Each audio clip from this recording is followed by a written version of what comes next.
the Madman. Welcome to the second to last mini card review, including my cards, which of course if you haven't seen the video yet of me revealing them, you should. We'll review my cards, as well as a few Demon Hunter cards today.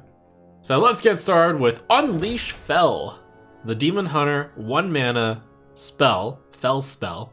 Deal 1 damage to all enemies, mana thirst 4, with lifesteal. So once you have 4 or more mana, for 1 mana, you can deal 1 damage to all enemies, and lifesteal, which is city tax. So basically this becomes city tax at half the cost after you've reached 4 or more mana. Unleash Fel is a side grade on city tax because it doesn't tax without being at 4 or more mana.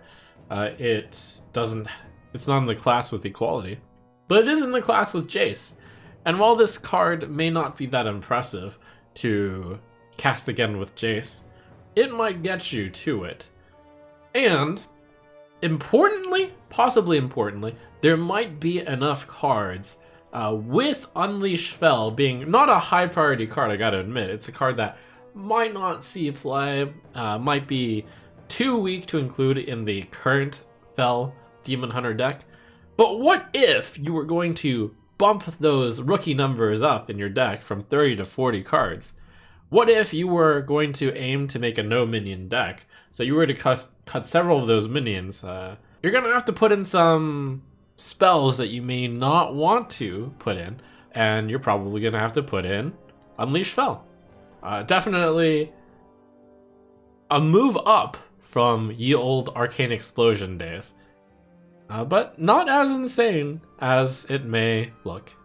The other Demon Hunter card we see actually takes Demon Hunter in a completely different direction. A brutal Annihilan, 9 mana, 9/9 demon with taunt and rush. After this minion survives damage, deal that amount to the enemy hero. I think one of the things that Big Demon Hunter was missing was big demons. This is a big demon and has taunt, so it helps you survive. That's pretty cool. It has rush, so it can kill off a key minion, so that helps you survive too. Big Demon Hunter is actually both getting this big demon, as well as one of the cards which might be a really key card for Big Demon Hunter.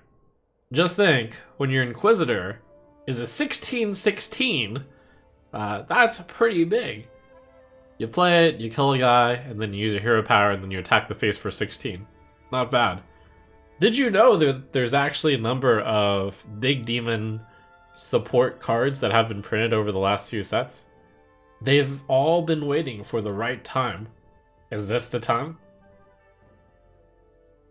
And now, onto the really cool cards. Is this the time for Value Rogue? My video revealed the Concoction package in Rogue. You got the Concoctor, the 1 mana 1/2, which adds a random concoction to your hand. It's like the Concoction starter kit.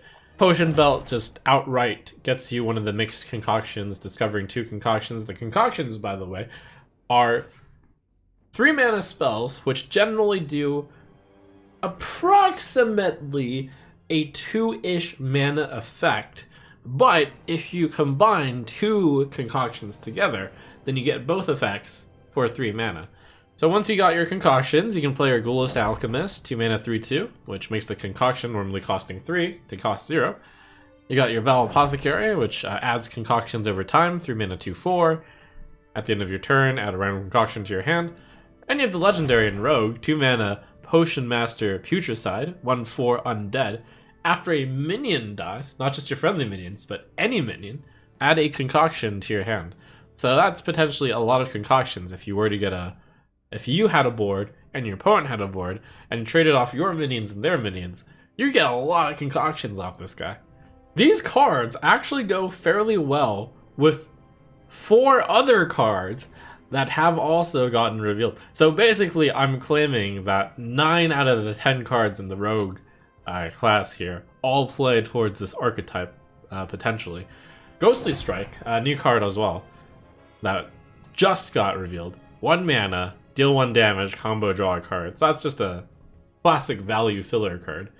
one of the things that Rogue was missing was health. So if you have enough good filler cards, you can build a Renathal deck and start with 10 extra health. If you have another neutral filler guard, such as Treasure Guard around, that also justifies running Scourge Illusionist, 4 mana 4/4 undead, Death Rattle, add a 4/4 copy of another Death Rattle minion in your deck to your hand, costs 4 less, get your treasure cards that way. Good value, good tempo. Run a few Death Rattles also. The Concoction Rogue is just one that you want to run a few packages with. It looks like there's an undead package here. There's a small Death Rattle package to be had here. The Infiltrator keys off of your undead dying. The legendary spell is quite good. Those concoctions are spells, so after you cast your first mixed concoction, the Shadow's Demise becomes a mixed concoction. And then you basically have played the Potion Belt for free. Wow. When Potion Belt normally costs 2, you've basically just saved yourself 2 mana and saved yourself a step. So let's go into a little bit of depth about these concoctions. The first thing I wanted to establish is I don't believe that the unmixed concoctions are worth playing unless like you're desperate. They're approximately a 2 mana effect. So summoning a random 3-cost minion, about worth 2 mana. Destroying a random enemy minion, that's Deadly Shot, which wasn't really, worth the full 3 mana, probably worth about 2 mana. Deal 3 damage. There's a number of cards that have dealt 3 damage for 2 mana before. It even could be done for just 1 mana, potentially. I'm gonna say that's worth like a little bit under 2 mana. You got the Hazy Concoction, which adds a card from another class to your hand. It costs 3 less. It's kind of similar to Unstable Portal, which costs 2 mana. And then you got Gleaming Concoction, which draws 2 cards. That's basically Arcane Intellect. Arcane Intellect is a little bit on the weaker side.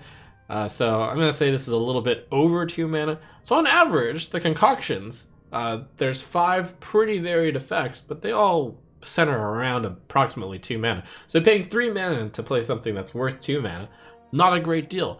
But I noticed this when I read the comments on people commenting about how I valued the Hunter Legendary card, the weapon. People were getting a little bit lost in how I arrived at how much mana this card was worth. So let me take it a little bit slower for you guys. We'll establish this weapon a bit first. So Invigorating Sermon is a 4 mana card. A 4/2 weapon could be argued to be worth approximately 4 mana. This weapon gives you 2 charges of Invigorating Sermon. So basically the total amount of mana that this is worth would be the 4 from the weapon, plus the 4, plus the 4 from Invigorating Sermon. That's 12 so far. But there's a bundling effect. Bundling means that in order for you to get those 2 Invigorating Sermon, you basically needed to draw cards. How much is card draw worth? Well, there's Arcane Intellect to have a base value off of. Arcane Intellect costs 3, so that draws 2 cards. You're basically drawing your 2 sermons. Essentially, whenever draw a card is bundled to a card, it's worth about 1.5 mana extra value. So, very optimistically, Hope of Quel'Thalas would have been priced at 4 plus 4 plus 4 plus 3, 15 mana worth of value on 1 card. When you take into account that Invigorating Sermon and Arcane Intellect and a 4 mana 4/2 weapon are all like on the upper side of the range, valuing them at 4, 4, and 3, yes, it's not worth 15 mana, but like even if you discounted all of them pretty heavily, it's generous that this card only costs 6. So with that prologue out of the way, let's talk about concoctions. So the Concoctor is a 1 mana 1/2 that adds a card that's below average to your hand. But the difference is concoctions, when mixed together, suddenly become better than an average card. Because if a concoction is worth about 2 mana, and you mix 2 concoctions into each other, that's worth 4 mana. But because of, interestingly enough, the mixing effect, the bundling effect, where you get 2 effects onto 1 card for the same cost, you should add about 1.5 mana to that. So the combined concoction, rounding down, would cost 5, and you're only having to pay 3 for it. So this draws half of a good card, is how I would put it. Half of a really good card. When you think of concoctions as essentially like saving yourself 2 mana because the mixed effect is worth 5 but you only pay 3 for it, the potion belt, in essence, is free. Like if you take this to kind of that level of thinking, because you play the potion belt and then you play the concoction, fair price for that is 5, and you paid 5 for it. Got the flexibility of being able to discover what you need for the situation. Sometimes you need something fast, you need to deal damage, you need to remove a random minion, kill a random minion. Sometimes you want value, you want to draw 2 cards. Sometimes you want a board presence, summon a random minion. So the concoctions are all quite varied, but they're all pretty much universally useful. Obviously, the Ghoulish Alchemist speaks for itself because you're saving 3 mana. You pay 2 mana for a 3/2. So, great tempo play. And along those lines, the value gain from Vile Apothecary and Potion Master Putricide, both generating their concoctions, it's worth it. Your concoctions are good. This truly could be a new value rogue. And it's gonna be a little tough to say the exact distinction between value rogue and tempo rogue, because I get the feeling that this is gonna feel like a tempo rogue, but just remember you're gaining a lot of value while you're doing the tempo. It's a little bit of the mix. It naturally mixes with the Undead package, which has a Death Rattle in it, so then it naturally mixes into the Death Rattle package. Maybe you throw in the Secret package, maybe you throw in a Thief package. The packages are like kind of interchangeable. It's kind of cool. This is it! This is Value Rogue! It's gonna work this time! I'll be trying it out during the theory crafting stream.